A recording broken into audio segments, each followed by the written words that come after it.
எல்லாருக்கும் வணக்கம். தமிழ் புத்தாண்டு வாழ்த்துக்கள். எல்லாருக்கும் என் சார்பாகவும், என் டீம் சார்பாகவும் தமிழ் புத்தாண்டுக்கு வாழ்த்துக்கள். எல்லாருக்கும் இந்த ஆண்டு நல்லா இருக்கும். ஹாப்பி அண்ட் ப்ராஸ்பரஸாக இருக்கும்னு எல்லாம் அறிந்த இறைவன்ட்ட நான் வேண்டிக்கிறேன். வணக்கம், good morning, happy morning, wonderful morning. இன்றைக்கி ஒரு கதை பேசலான்னு ஆரம்பித்தேன். இந்த கதை நிறைய பேருக்கு தெரியும். ஏன்டா இந்த கதையை திரும்பி சொல்கிறாருங்கிறத நினைக்காதீங்க. இந்த கதையை ஏன் சொல்கிறேன்னு உங்களுக்கு நான் அப்புறம் புரிய வைக்கிறேன். இதில் ரொம்ப சிம்பிளான கதை என்னென்னா, ஒரு காக்காவும் பானை கதை. ஒரு பானையில் கொஞ்சம் தண்ணி இருக்கும். இப்போ நம்ம ஊரில் வெயில் வந்துருச்சு. அதே மாதிரி பயங்கரமாக வெயில். ஆனால் காக்கா கொஞ்சம் தண்ணி கொத்தினா தண்ணி ரீச் ஆக முடியல. தாகமாக எடுக்கிறது. காக்கா என்ன பண்ணுறதுன்னு தெரியல. காக்கா என்ன பண்ணுறது, கல் எடுத்து தண்ணியில் போட்டுகிட்டே போகுது. தண்ணி மேலே வருது. காக்கா தண்ணியை குடிச்சிட்டு போயிடுச்சு. இதில் என்னென்னா, நம்ம ஒரு உறுதி மனசுன்னு இருந்தால் நம்ம என்ன வேணால் பண்ணிடலாம் அப்படின்னு நினைக்கிறோம். நம்ம ஊரில் நம்ம என்ன நினைக்கிறோன்னா, எல்லாத்தையும் ஒரு ஷார்ட்கட்டில் பண்ணி முடிச்சிடலாம் அப்படின்னு. இந்த காலத்தில் இளைஞர்கள் ஒரு ஃபைட்டிங் ஸ்பிரிட்டு, ஒரு நின்று சண்டை போட்டு லைஃப்பை ஃபேஸ் பண்ணுற அளவு இல்லைங்கிறது எனக்கு ரொம்ப பெரிய வருத்தம். எல்லாமே நாளைக்கே வேணும். இன்றைக்கி எனக்கு ஐஃபோன் வேணுன்னா நாளைக்கே ஐஃபோன் வேணும். எனக்கு பைக் வேணுன்னா நாளைக்கே பைக் வேணும். வேலை வாய்ப்பு வேணும்னா உனக்கு வேலை வாய்ப்பு கிடச்சிருச்சு, எனக்கு வேலை வாய்ப்பு கிடைக்கல அப்படிங்கிறது ஒரு பெரிய விஷயம். நான் என்ன சொல்கிறேன்னா, பொறுமையே இல்லை. நான் இப்போ ரீசெண்டாக எல்லார்ட்டையும் என்ன சொன்னேன்னா, படிங்கன்னு சொன்னேன். படிங்கன்னா என்ன பண்ணுவாங்க நம்ம பசங்க? சார் என்னால் படிக்கவே முடியல சார். நீங்கள் பாட்டுக்கு சும்மா புஸ்தகமாக சொல்லிகிட்டே போகிறீங்க. என்னால் படிக்க முடியல. அது அப்படியே ஒரு பேஜ் படித்தாலே எனக்கு தூக்கமாக வருது அப்படிங்கிறாங்க. யோ, நீ உன் உடம்பை வணங்காமல் காலேஜ் பாஸ் பண்ண நாள்லேருந்து புஸ்தகமும் எழுதுறது கிடையாது, படிக்கிறது கிடையாது. மூளையை துருப்பிடிக்க விட்டுட்ட. ஒரு துருப்பிடிச்ச கத்தி ஏதாவது பண்ண முடியுமா? ஒன்றும் பண்ண முடியாது. ஸோ இந்த துருப்பிடிச்ச கத்தியை நீங்கள் அதை தேய்ச்சி கீழ்ச்சி சாணம் பிடிச்சா தான் திரும்பி கத்திட்டுக்கு வெட்டும். அப்போ நாங்களாம் சின்னவனாக இருக்கும்போது ஒரு கிரைண்டிங் ஸ்டோனில் பெடலை அமுக்கின்னு ஒருத்தன் வருவான். அவன் கத்தியை தீட்டுவான். அப்படி தான் கத்தி ஷார்ப்பாகும். ஜப்பானில் சில கத்திகள்லாம் இருக்குது. அது துருப்பிடிக்கவே பிடிக்காது. அது செட் ஆஃப் ஜாப்பனீஸ் நைஃப்ஸும்பாங்க. ஒன்றையும் வெட்டத்துக்கு தனித்தனியாக விதவிதமான கத்தி வச்சுருப்பாங்க. நான் எதுக்கு சொல்ல வரேன்னா, நீங்கள் மூளையை ஊறுகாய் போட்டுட்டு அப்புறம் அது சொன்ன பேச்சு கேட்க மாட்டேங்குது, படிக்க மாட்டேங்குதுன்னு சொல்கிறது உங்கள் தப்பு. அப்போ நம்ம என்ன பண்ணணும்னா, கொஞ்சம் கொஞ்சமாக படிக்கணும். கொஞ்சம் கொஞ்சமாக படிக்கணும்னா ஒரு நாளைக்கு ஒரு பேராகிராஃப் படிக்கணும். ஒரு நாளைக்கு ஒரு பேராகிராஃப் படித்தீங்கன்னா டெய்லி அதை படித்தே ஆகணும். அப்புறம் என்ன ஆகும், ஒரு பேராகிராஃப் படிக்கிறது ரொம்ப ஈஸியாக போயிடும். அப்படின்னா அது ஒரு பேஜாக மாறும். ஒரு பேஜ் 2 பேஜாக மாறும். 2 பேஜ் 3 பேஜாக மாறும். ஒரு நாளைக்கு ஒரு பேஜ் படித்தீங்கன்னா கூட ஒரு வருஷத்தில் 365 பேஜ் இருக்குது. 365 பேஜ் இருக்கிற ஒரு புஸ்தகத்தை படிச்சிடலாம். அடுத்த வருஷம் நீங்கள் ஒரு நாளைக்கு 2 பேஜ் படிக்க ஆரம்பிச்சிங்கன்னா 700 பேஜ் படிக்கிற புஸ்தகத்தை படிச்சிடலாம்.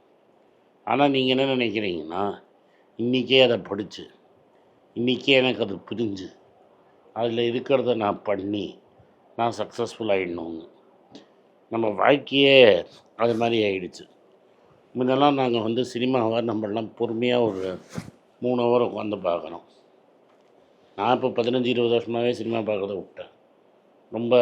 ரொம்ப இம்பார்ட்டண்ட்டான படம்னா தான் பார்ப்பேன். ஆனால் எனக்கு கூட இருக்கிறவங்கெல்லாம் படம் பார்க்குறவங்கள பார்த்திங்கன்னா, இப்போ இந்த ஓடிடி வந்தப்புறம் படத்தை ஃபாஸ்ட் ஃபார்வர்ட் பண்ணி பார்த்துட்றாங்க.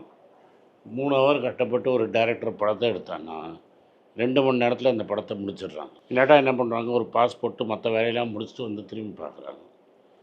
ஒருத்தன் படம் எடுக்கிறதுக்கு எவ்வளோ கஷ்டப்பட்டிருப்பான் அப்படிங்கிறத பற்றியே நம்ம யோசிக்கிறது கிடையாது. கிரிக்கெட் மேட்ச் 1 டே போர் அடிக்குது, இந்த 5 நாள் டெஸ்ட் மேட்ச் போர் அடிக்குதுங்கிறது தான் அதை 1 டே கொண்டு வந்தோம். 1 டே இப்போ T20 ஆக்கிட்டோம். T20 இப்போ இங்கிலாண்டில் 100ன்னு கொண்டு வந்துட்டான். 100 பால்னு. நான் என்ன சொல்கிறேன், 10 பால் ஆக்கிடுங்களா, இல்லாட்டா 6 பால் ஆக்கிடுங்களா. என்ன சொல்கிறேன்னா, கடைசியில் என்னென்னா அவுட்டே ஆகக்கூடாது. அவன் சிக்ஸராக அடிச்சுட்டே இருக்கணும், நீங்கள் விசில் ஊதிக்கிட்டே இருக்கணும். இந்த ஒரு 5 நாள் மேட்ச்சில் என்ன ஆகும்னா லக்கோட ரோல் குறைஞ்சி போயிடும். என்ன ஆகும்னா அந்த ஸ்கில்லோட ரோல் வந்துடும். நீங்கள் இந்த ஈடன் கார்டன் டெஸ்ட்டு 2001 2002 வைபவ் சூரியவன்சிலாம் பிறந்திருக்கவே மாட்டான். வைபவ் சூரியவன்சி பிறகு முன்னாடி 10 வருஷத்துக்கு முன்னாடி நடந்த மேட்ச் நான் சொல்கிறேன். ஒரு 2 நாளைக்கு டிராவிடும் லக்ஷ்மணும் பேட்டிங் ஆடி மேட்சை திருப்பி ஆஸ்திரேலியா மேட்ச் தோத்துருச்சு. அதே மாதிரி பல எக்ஸ்பீரியன்ஸஸ் இருக்குது. ஸோ ஒரு லாங்கர் தி கேம் கிரேட்டர் இந்த ஸ்கில்லுங்கிறது பிளேக்கு வரும். இப்போ கடைசியாக பணத்துக்கு வரேன். உங்களுக்கு ரொம்ப பிடிச்ச விஷயம், பணக்காரனாகிறதுக்கு உங்களுக்கு பெருசாக ஓவர் நைட் ஒபாமா ஆக முடியாது. ஒரு பாட்டு ஒரு பெரிய ஹிட் ஆனவன்னா காணாமல் போயிடுவோம். ஹிந்தி சினிமாவில் பெரிய படம் பில்லா அப்படிங்கிற ஒரு தமிழ் படம். அது ஒரு ஹிந்தி படமோட காப்பி. ரஜினி இங்கே நடித்தார். அந்த படம் இவன் நடித்தான், அமிதாப் பச்சன் நடித்தான். அப்படியே அடித்தாங்க காப்பி. ஏவிஎம் ரைட்ஸ் வாங்கி அந்த படத்தை எடுத்தாங்கன்னு நினைக்கிறேன். அந்த படத்தை நீங்கள் பார்த்தீங்கன்னா அந்த இங்கிலீஷில் அந்த படம் பேர் டான் அப்படின்னு. இதில் என்ன விஷயம்னா அந்த டானுங்கிற எடுத்த ஒரு டைரக்டரு அதுக்கப்புறம் அவருக்கு வாய்ப்பே கிடைக்கல. அவர் எடுத்த ஒரே படம் அதுதான்.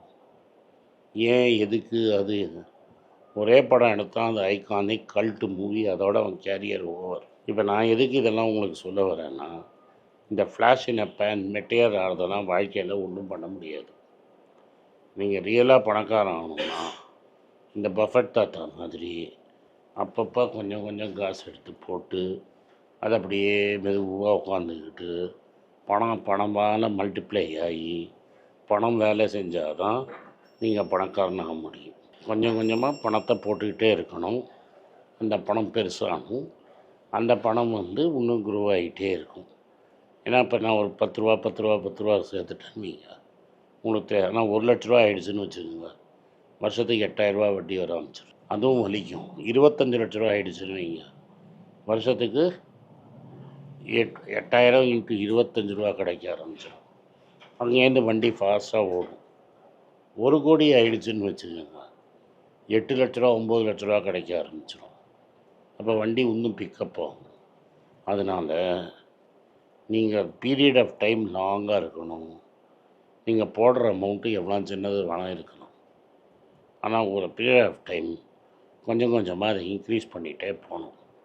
இதுதான் மாரல் ஆஃப் தி ஸ்டோரி.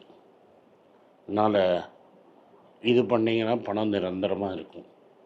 இப்போ தாத்தா என்ன உதறினாலும் கையை விட்டு காசு போகாது. தர்மம் இல்லாமல் பண்ணிங்கன்னா உங்களுக்கு விஜய் மல்லையா கதையும் தெரியும், அனில் அம்பானி கதையும் தெரியும்.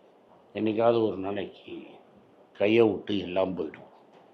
அதனால் நிறுத்தி மெதுவாக ஆடுவோம். ஓவர் நைட் ஒபாமாங்கிறது எதுலேயுமே நடக்காது, பணம் சேர்க்காதலையும் நடக்காது. நன்றி, வணக்கம். இந்த வீடியோ உங்களுக்கு பிடிச்சிருந்ததுன்னா இந்த வீடியோவை லைக் பண்ணுங்கள், எங்கள் சேனலை சப்ஸ்கிரைப் பண்ணுங்கள், பெல் நோட்டிஃபிகேஷன் தட்டுங்க. இந்த வீடியோவை முடிஞ்சால் உங்கள் சொந்தக்காரங்களுக்கும் ஃப்ரெண்ட்ஸுக்கும் அனுப்புங்க. நன்றி, வணக்கம். எல்லாருக்கும் வணக்கம். எல்லாருக்கும் ஒரு இம்பார்ட்டன்ட் அறிவிப்பு. நான் யார்ட்டையுமே பணம் வாங்குறது கிடையாது. நான் யாரையும் டைரெக்டாக கன்சல்ட் பண்ணுறது கிடையாது. என் பேரை சொல்லி நிறைய ஸ்கேம் நடக்குது. டெலிகிராம் குரூப், வாட்ஸ்அப் குரூப்னு. எனக்கு இருக்கிற வாட்ஸ்அப் குரூப்னால் சும்மா இன்ஃபர்மேஷனுக்கு மட்டும்தான். நான் செபி ரிஜிஸ்டர்ட் அட்வைசர் கிடையாது. நான் சேனல் நடத்துறது எஜுகேஷன் பர்பஸ். அதில் ப்ரைஸே பேச மாட்டேன். இதை வாங்கு அதை வித்துருன்னு சொல்லவும் மாட்டேன். என் பேரை சொல்லி பண்ணுறாங்கன்னா ஏமாந்துடாதீங்க. நன்றி, வணக்கம். எல்லாருக்கும் வணக்கம். குழந்தைங்களுக்காக ஃபைனான்ஷியல் லிட்ரஸி, மணி ஃபார் நத்திங்னு 2வது பார்ட்டு. அண்ட் இதில் செக் எழுதுறது எப்படி, டெபாசிட் ஸ்லிப் எழுதுறது எப்படி, பணம் எப்படி வந்தது, பார்ட்டர்லேருந்து டிமானிட்டைசேஷன் வரைக்கும் எல்லாத்தையும் கவர் பண்ணியிருக்கோம். உங்கள் குழந்தைங்க அப் டு ஏஜ் 10, 12க்கு ரொம்ப யூஸ்ஃபுல்லாக இருக்கும். இந்த புக் இப்போதைக்கு ஒரு ஸ்பெஷல் ப்ரைஸில் 450 ரூபாய்க்கு கொடுக்குறோம். இதை யூஸ் பண்ணிக்கங்க. நன்றி, வணக்கம். moneypage.com வெப்சைட்டை சப்ஸ்கிரைப் பண்ணுங்கள். ஒரு வாரத்துக்கு 4 ப்ரீமியம் ஆர்டிக்கலும் ஃப்ரீ ஆர்டிகல்ஸ் ஒரு 10லேருந்து 15 நாங்கள் போடுறோம். இது சப்ஸ்கிரிப்ஷன் ஒரு மாதத்துக்கு 99 ரூபா தான். இங்கே சொல்கிற கான்செப்ட்ஸை கிரேட்டாக எக்ஸ்பேண்ட் பண்ணி போடுறோம். நீங்கள் படித்தீங்கன்னா உங்களுக்கு யூஸ்ஃபுல்லாக இருக்கும். நன்றி, வணக்கம். வணக்கம். குழந்தைங்களுக்காக ஒரு புஸ்தகம் லான்ச் பண்ணோம். அது ரொம்ப சக்ஸஸ்ஃபுல்லாக இருக்குது. யாருக்கெல்லாம் அந்த புஸ்தகம் வேணுமோ எங்கள் டீமுக்கு கான்டாக்ட் பண்ணுங்கள். கீழே இருக்கிற நம்பர்லேயும் வெப்சைட்லேயும் கான்டாக்ட் பண்ணிங்கன்னா உங்களுக்கு அந்த புஸ்தகத்தை நீங்கள் வாங்கிக்கலாம். மற்ற எங்கள் புஸ்தகமும் அவைலபிள். எங்கள் வெப்சைட் மூலமாகவும் வாங்கலாம். கீழே இருக்கிற வாட்ஸ்அப் நம்பர்லேயும் மெசேஜ் அனுப்பலாம். நன்றி, வணக்கம்.